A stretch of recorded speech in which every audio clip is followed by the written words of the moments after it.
Rico Rodriguez was halfway through his third beer when he leaned across the table at Murphy's Pub and said, "Marcus, you gotta tell them about Tyler Pemberton." The guys from American Legion Post 47 were having our usual Thursday night gathering. 6 former Navy men who'd served our country and now worked the DC defense contractor circuit. "Which story?" I asked, though I knew exactly what Rico meant. "The one where some trust fund kid tried to screw you out of 95 grand and ended up destroying his daddy's company instead." Tom Bradley, who'd served with me on the USS Toledo, grinned and signaled the bartender for another round. "This I gotta hear. I'm Marcus Reed, by the way. 52 years old, 22 years Navy, graduated Annapolis in 2000. Spent most of my service on attack submarines doing signals intelligence work in places I still can't talk about. Got a Bronze Star for some operations in the Persian Gulf that'll stay classified until I'm dead. These days, I drive a Ford F-150 King Ranch and work in the defense contractor world, building encryption systems that keep American forces safe overseas." "All right," I said, settling back in the booth. "But you guys aren't going to believe how this kid managed to hand me a $50 million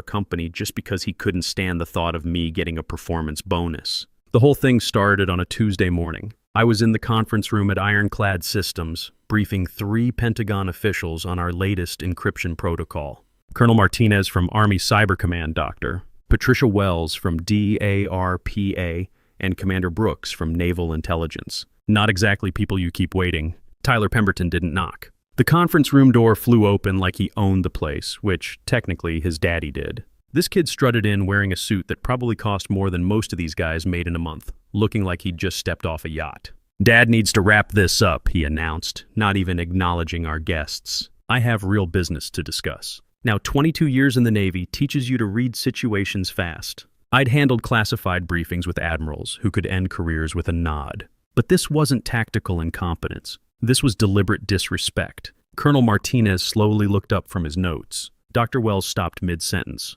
Commander Brooks, who I'd actually served with briefly in Norfolk, just stared. These weren't junior analysts. They were decision-makers on a $350 million defense contract, and this pampered brat had just dismissed them like they were interrupting his lunch. "Gentlemen," I said, keeping my voice steady the way they teach you at the academy, "perhaps we could reschedule for tomorrow morning." After they left, stone-faced and clearly unimpressed, Tyler plopped into the head chair like he'd just conquered Europe. The silence stretched until he spoke. "Dad wants to see you in his office. Now."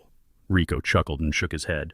Kid had no idea who he was messing with. "None whatsoever," I agreed. See, Tyler was Richard Pemberton's son. Richard was the CEO, decent guy, former Army officer who understood how to treat people. But Tyler? 28 years old, Stanford MBA, never served a day in his life, and convinced he was smarter than everyone else in the room. The walk to Richard's corner office felt like a death march. Tyler strutted ahead, probably thinking he'd just pulled off some masterful power play. What he didn't know was that he'd just triggered something that would bring down their entire company. "You gotta understand," I told the guys, "I'd been at Ironclad for 17 years. Started there fresh out of the Navy when we were just 12 engineers in a converted warehouse. Back then, Admiral Benjamin Cross was still running things." Tom leaned forward. "I remember Admiral Cross. Good man, old school Navy." "The best," I agreed. Cross understood something Tyler never would, that the people who build the technology should control it, not the suits who inherit it. He'd seen what happened when bean counters took over defense contractors. Good people got shown the door to make quarterly numbers look better. About 10 years back, Admiral Cross had pulled me aside after a company barbecue. We ended up at his house, sitting on his back deck with a bottle of bourbon, talking about the future of the company. "Marcus," he'd said, "I'm writing something special into your contract. That annual bonus you earn, once it pays out, all intellectual property rights for our core encryption suite transfer to you. Legally and permanently." I nearly choked on my bourbon. "Admiral, what are you talking about?" "Protection," he said simply. "For you, for the technology, for everything we've built. Board can't sell it, can't give it away, can't let some incompetent heir destroy it." At the time, I thought he was being paranoid. The company was solid, profitable, growing, but Admiral Cross had survived hostile takeovers and market crashes. He knew storms could come from anywhere. The clause was bulletproof, I explained to my Legion buddies. Cross had his old JAG lawyer write it. As long as I stayed employed, the company kept their crown jewels. But if they ever fired me after the bonus processed, they'd lose everything, Tom finished. Everything. That clause sat dormant for a decade. Every year I'd get my bonus, the IP rights would briefly transfer to me, then automatically revert when I showed up for work the next day. Clean, simple, legal. Admiral Cross called it insurance. But standing outside Richard's office that Tuesday, listening to raised voices through the oak door, I knew Tyler was about to change the game forever. Richard was fighting for his legacy. 6 months earlier, he'd announced a merger with Patterson Defense Systems, a $290 million deal that would make Ironclad the leading cybersecurity contractor on the East Coast. Problem was, that merger depended entirely on the encryption suite I'd built. See, the technology wasn't just software, I explained. It was a complete security architecture. Pentagon had been using our stuff for everything from drone communications to submarine fleet coordination. You can't just replace that overnight. The door opened. Richard looked like he'd aged 5 years in the past month. Tyler bounced in behind me, practically vibrating with excitement. "Marcus," Richard said, not bothering with pleasantries, "we're making some organizational changes." Tyler stepped forward like he was accepting an Academy Award. "Effective immediately, your employment with Ironclad Systems is terminated." He slid a termination letter across the mahogany desk. Clean, professional, final, dated exactly 48 hours before my $95,000 bonus was scheduled to pay out. I picked up the pen and signed without a word. No arguments, no protests, just my signature on the dotted line. Tyler had expected drama, shouting, pleading, maybe some desperate negotiation. Instead, I just stood up, straightened my tie, and headed for the door. "That's it?" Tyler called after me. No speech, no threats. I turned back, looking him dead in the eye. "Good luck with the Patterson merger, son." His confusion was perfect. He had no idea what he'd just done. Rico was grinning now. "And that's when the fun started." "That's when the timer started," I corrected. 48 hours until bonus payment. 48 hours until Tyler learned that trying to save $95,000 was about to cost his family $50 million. So there I was, I continued, taking a sip of my beer, walking out of Ironclad with a cardboard box of my personal stuff, escorted by HR like I was some kind of security risk. 22 years protecting classified submarine communications, and now I'm being walked to the door by a 20-something HR girl who probably couldn't find Norfolk on a map. Tom Bradley laughed. "Man, I've been there. Nothing worse than the perp walk when you know you've done nothing wrong." "But here's the thing," I said. The moment I got home, my phone started buzzing like a submarine sonar during a torpedo run. I'd barely gotten my F-150 parked in my apartment complex when Rico himself called. "Marcus, what the hell happened over there?" Words already spreading through the network that some punk kid fired you right before the Patterson deal. That's the thing about the Navy community in DC. We're tight. When someone with my clearance level and track record suddenly becomes available, every defense contractor within 50 miles knows about it before the ink's dry on the termination papers. "Just Tyler being Tyler," I'd told Rico. "Nothing I can't handle. Brother, you built half the encryption systems the fleet runs on. If you're available, I've got 3 projects at Northrop that could use your expertise. Still got your TS/SCI clearance? Current through next year." That was call number 1. Before I could even crack open a Budweiser, Tom Bradley was on the line from his consulting firm. "Marcus, heard you got the boot. Tyler Pemberton lose his mind?" His son made the call. "Tyler? That preppy little snake?" "Hell, Marcus, he couldn't find his way out of a paper bag with a map and a GPS unit." "What's Richard thinking?" I was starting to realize something Tyler hadn't counted on. In 24 hours, I'd already had 3 job offers from major defense contractors. The kid thought he was destroying my career. Instead, he'd just advertised to the entire industry that Marcus Reed was available.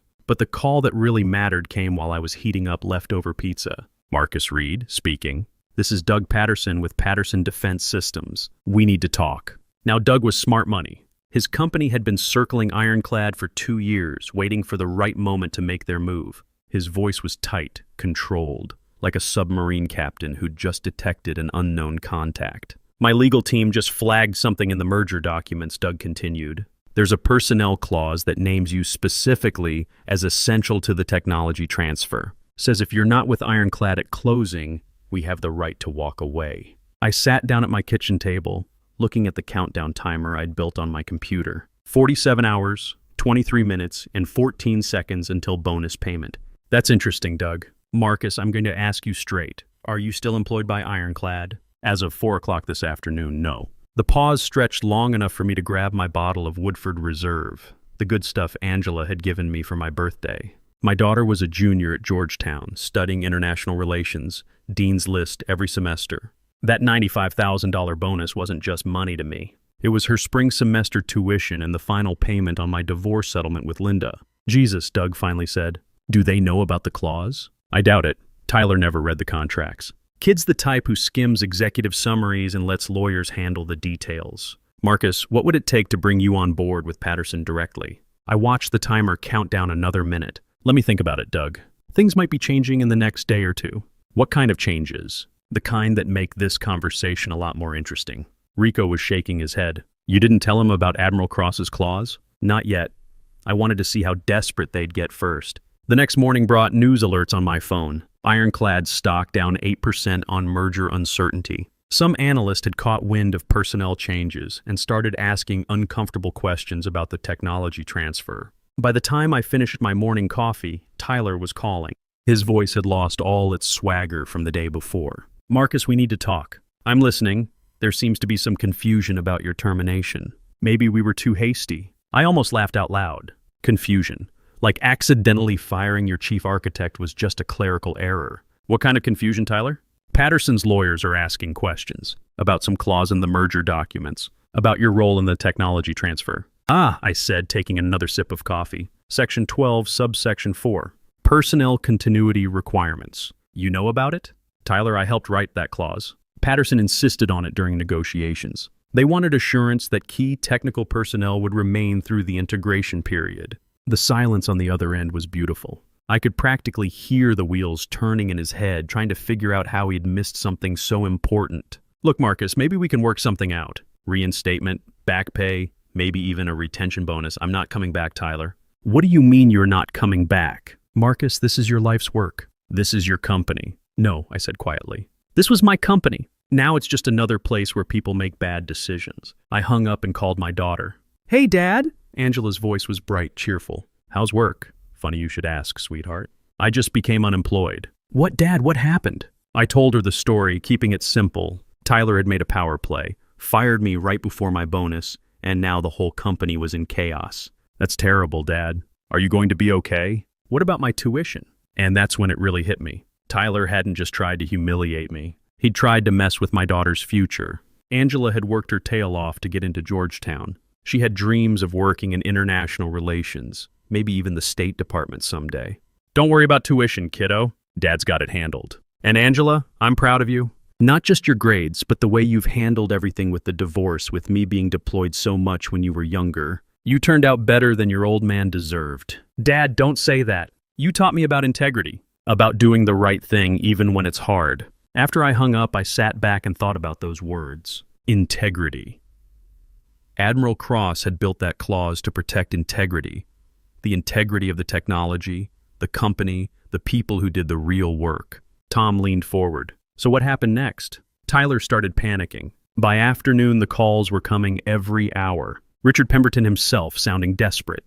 Patterson's lawyers asking pointed questions about intellectual property ownership. Some reporter from Defense Week who'd somehow gotten my number. And you just let them sweat? I let them sweat. I had something more important to do. That evening, I'd driven over to Arlington National Cemetery. Walked down to Admiral Cross's grave, Section 60, not far from where they bury the recent war dead. Stood there for about an hour, watching the sun set over the Potomac. Admiral, I'd said quietly, I think your insurance policy's about to pay off. The guys at Murphy's were quiet for a moment. We all understood that feeling, the weight of responsibility, the knowledge that someone who'd served before us had trusted us with something important. 24 hours to go, Rico said. 24 hours, I agreed. And Tyler still had no idea what was coming. The next morning, I told the guys I woke up to my phone buzzing like a fire alarm. Ironclad stock had opened down 18%. The financial press was having a field day with the story. Tom whistled low. 18%? That's blood in the water. And the sharks were circling. Patterson Defense had announced they were reviewing certain aspects of the pending merger. Translation, they were getting ready to walk. I'd ignored most of the calls and gone for my usual 5-mile run through Arlington, past the Pentagon, past the memorials, past all the places that reminded me why the work mattered. The encryption systems I'd built weren't just software, they protected American lives. Navy ships in the South China Sea, Army units in Syria, Air Force drones over Afghanistan. When I got back, there was a black sedan parked outside my apartment building. Richard Pemberton sat in the back seat, looking like he'd aged a decade overnight. "Marcus," he said as I approached, still in my running gear. "Please, 5 minutes." I got in the car. Richard had always been straight with me, even when his son was being an idiot. Military guys understand chains of command and personal accountability. "My son made a mistake," he said without preamble. "A catastrophic, career-ending mistake. Richard, I've got nothing against you personally. You've always treated me fair." But Tyler crossed a line. "He's young, stupid, arrogant." Richard rubbed his face with both hands. "But Marcus, this company employs 400 people. Good people, engineers, technicians, support staff. People with mortgages and kids in college." I studied his face. The desperation was real. Richard had built this company from what Admiral Cross left behind, and now he was watching his son tear it apart. "What exactly are you asking me to do, Richard? Come back, work with us. Help us get through this merger. Name your terms, salary, equity, whatever you want. Tyler will be reassigned. Permanently." I checked my watch. 6 hours, 14 minutes until bonus payment. "Richard, in about 6 hours, none of this is going to matter. Not the merger, not the stock price, not Tyler's future. The game's about to change completely." "What are you talking about?" "Ask Admiral Cross's old lawyer. Check the contracts from 2014. Read Section 9 of my employment agreement." His face went pale. Richard was sharp enough to know that when someone mentions a specific contract section, it's not good news. "Marcus, what's in Section 9? The reason Tyler should have fired me in January, not October." I got out of the car and headed upstairs. Behind me, Richard was already on his phone, probably calling every lawyer in the building. The guys at Murphy's were hanging on every word now. Even the bartender had stopped pretending to clean glasses and was listening in. 4 hours later, I continued. My phone rang. Unknown number. It had been Sandra Kim, Ironclad's general counsel. Professional, controlled, but I could hear the panic underneath. "Mr. Reed, we need to discuss Section 9 of your employment contract." "I'm listening." "According to our records, you have a performance bonus scheduled for payment in approximately 2 hours. And according to Section 9, payment of that bonus triggers a transfer of intellectual property rights for the core encryption suite." "That's correct."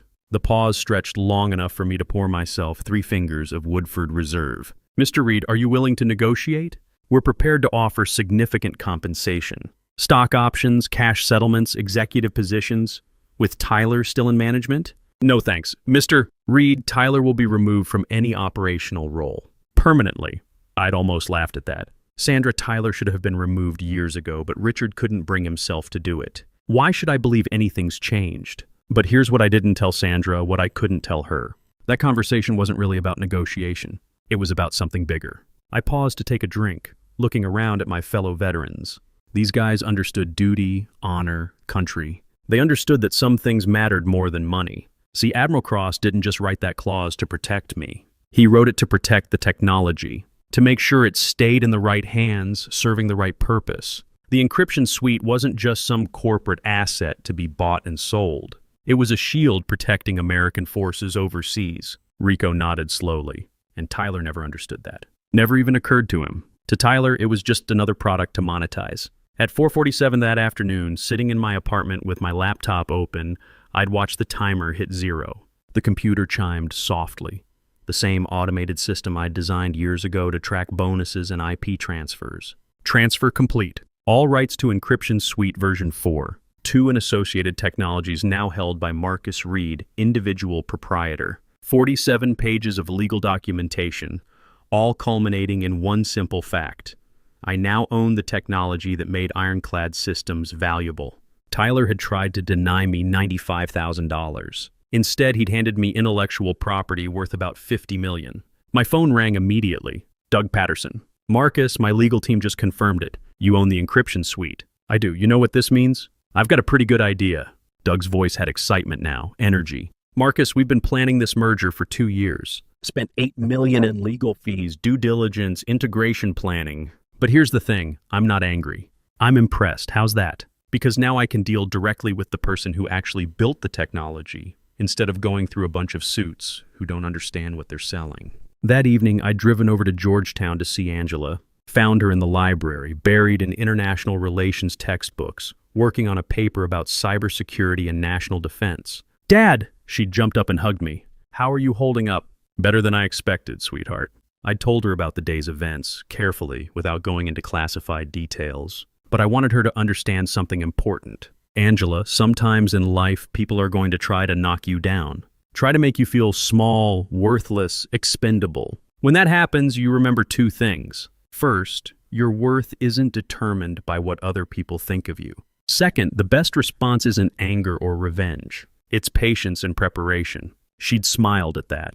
You sound like Admiral Cross. He taught me a lot about planning for the long term. Tom Bradley was grinning now. So what did Patterson offer? Exclusive licensing agreement. Minimum guarantee of $75 million over 5 years. Equity participation. Complete creative control. And Tyler? Tyler called 6 more times that night. Each message more desperate than the last. By the end, he was practically begging. The last message had been the best. Tyler's voice cracking. All the arrogance gone. Marcus, please call me back. My father's career, my future, 400 jobs, it's all falling apart.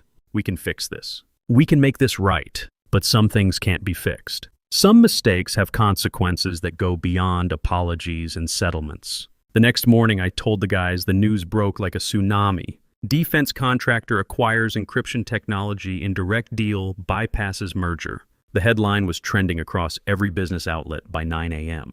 I'd been up since dawn, fielding calls from reporters, investors, and competitors who wanted to know how a $50 million technology transfer had happened overnight. Stock opened down 43%, I told the guys at Murphy's. Trading was halted twice in the first hour. Rico was shaking his head. Tyler must have been losing his mind. Tyler was about to learn what happens when you mess with the wrong veteran. The press conference was scheduled for noon. Richard Pemberton, standing behind a podium in Ironclad's corporate headquarters, looking like a general who'd just lost his entire command. The words he had to say were probably the hardest of his career. Yesterday, Ironclad Systems lost the rights to our core encryption technology due to a personnel decision made by my son, Tyler Pemberton. This decision was made without board approval and without understanding the contractual implications. I'd watched it live from my new corner office at Patterson Defense Systems. Bigger than my old one, better view of the Potomac, and filled with engineers who actually wanted to be there.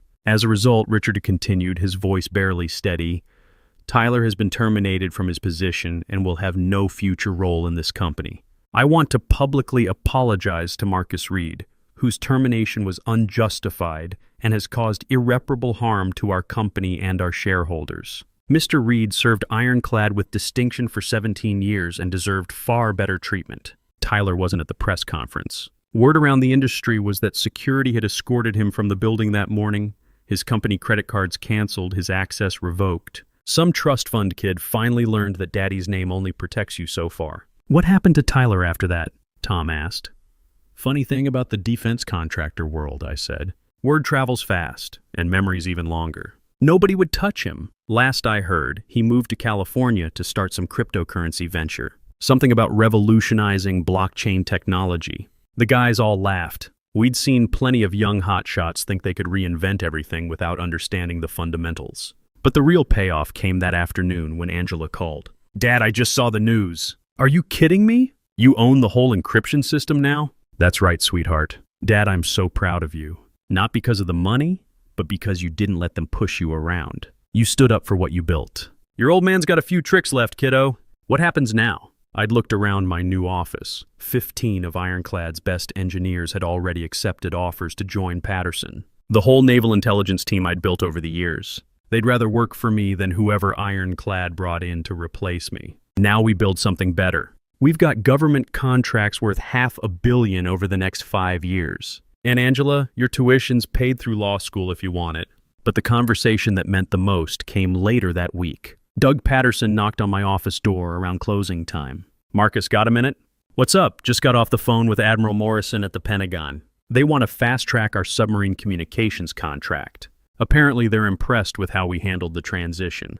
That felt better than the money, better than the equity, better than watching Tyler's world collapse. Knowing that the work still mattered, that American forces would still have the best encryption technology in the world. There's something else, Doug continued. The Admiral wants to establish a scholarship program. Military families, kids whose parents served. He wants you to help run it. I thought about Admiral Cross, about the values he tried to protect, about Angela working late in that Georgetown library, pursuing her dreams because her father had been willing to serve his country. I'd be honored. Tom raised his beer. So what's the moral of the story, Marcus? I thought about that for a moment. About Tyler probably sitting in some Silicon Valley coffee shop right now trying to convince investors that his blockchain idea would change the world. About Richard sailing around Martha's Vineyard, wondering where he went wrong as a father. About the 400 ironclad employees who'd found new jobs because companies like Patterson needed good people. The moral? Read your contracts.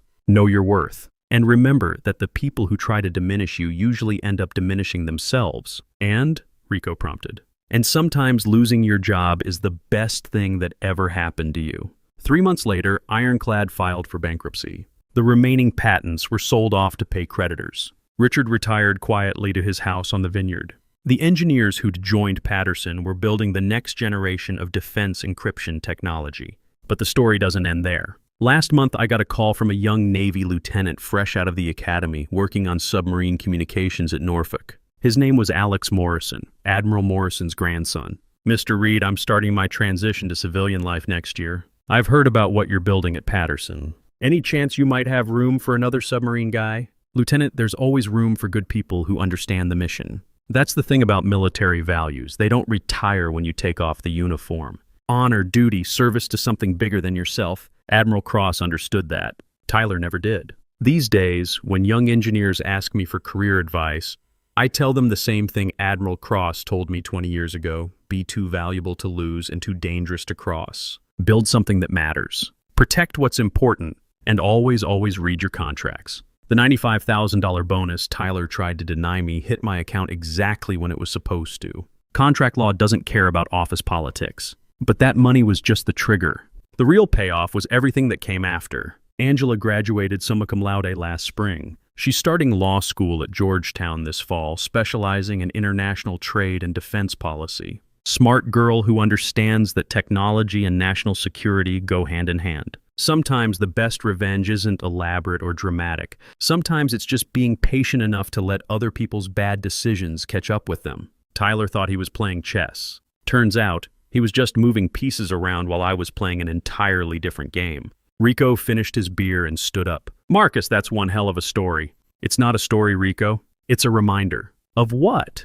"That in the end, it's not about the money. It's about respect, integrity, and making sure the technology that protects American lives stays in the right hands." I looked around the table at my fellow veterans, men who'd served their country, who understood sacrifice and duty, and the bonds that hold good people together. Tyler never understood that, his loss. We raised our glasses in a toast to Admiral Cross, to second chances, and to the lesson that sometimes the best thing that can happen to you is someone showing you exactly who they really are. The timer on my computer counts up now instead of down. Every second is a reminder that patience beats panic, preparation beats politics, and sometimes the person who tries to destroy your career ends up handing you the keys to something much better. Tyler Pemberton learned that lesson the hard way. I just hope he learned it well.